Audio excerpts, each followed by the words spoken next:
Peanut dry fruit chocolate બનાવવા માટે આપણે સૌપ્રથમ જોશે વ્હાઈટ ચોકલેટ, જે બારીક કટ મેં કરી લીધી છે 100 ગ્રામ જેટલી.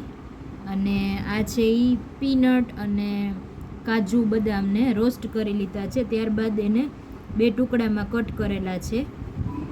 આ રીતે આ જે પીનટ હોય એને ડબલ ચપ્પુથી આવી રીતના 2 કટ લગાવી દેવાના અને સરસ પહેલાં રોસ્ટ કરીને પછી કટ લગાવેલા છે. ત્યારબાદ આ છે એ આપણે વ્હાઈટ કિસમિસ.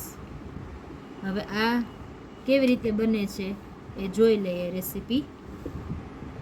સૌપ્રથમ આપણે ડબલ બોઇલરની મદદથી વ્હાઈટ ચોકલેટને મેલ્ટ કરી લેવાની. એના માટે તપેલામાં ટચ ન થાય એ રીતે આપણે ડબલ કરી અને બોઇલરમાં વ્હાઈટ ચોકલેટ એડ કરી દેવાની અને સરસ એને મેલ્ટ કરી દેવાની.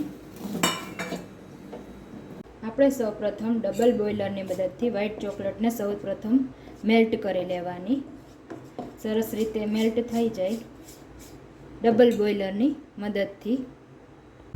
સૌપ્રથમ મેલ્ટ થયેલી ચોકલેટને આપણે આ રીતે મોલ્ડ લેવાનું. ટ્રે આવે છે બરફની, એમાં મિશ્રણ ઉમેરી અને થોડા પીનટ ઉમેરી દેવાના, કાજુ બદામને પીનટને ઉપરથી થોડી કિસમિસ ઉમેરી અને ફરી પાછું એને કવર કરી દેવાનું અને સેટ થવા દેવાનું. આ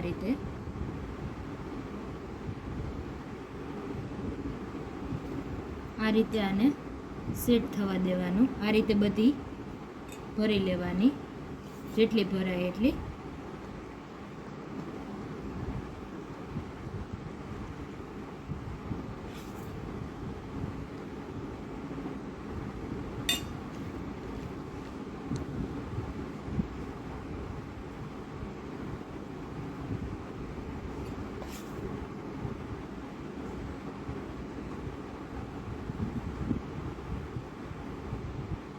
આને આ રીતે બધી તૈયાર થઈ જાય ત્યાર પછી એને સેટ થવા દેવાનું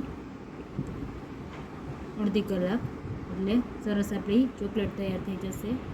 આ રીતે આપણે બધી ચોકલેટ સેટ કરી દેવાની અને 10-15 મિનિટ પછી આપણે ફ્રીજમાં સેટ કરી દેશી અડધી કલાક માટે, એટલે સરસ આપણી ડીમોલ્ડ થઈ જશે આપણી ચોકલેટ. તો આપણી સરસ વ્હાઈટ ચોકલેટ અડધી કલાક ફ્રીઝરમાં રાખ્યા પછી સેટ થઈ ગઈ છે, તો સરસ નીકળે છે. જો હવે સરસ ડીમોલ્ડ થઈ ગઈ છે.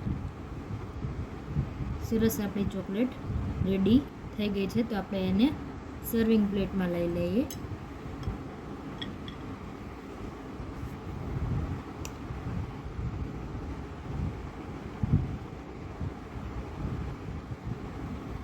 આ રીતે એને 2 ટુકડામાં કટ સરસ થઈ ગયા. હવે એને સર્વ કરી દઈએ.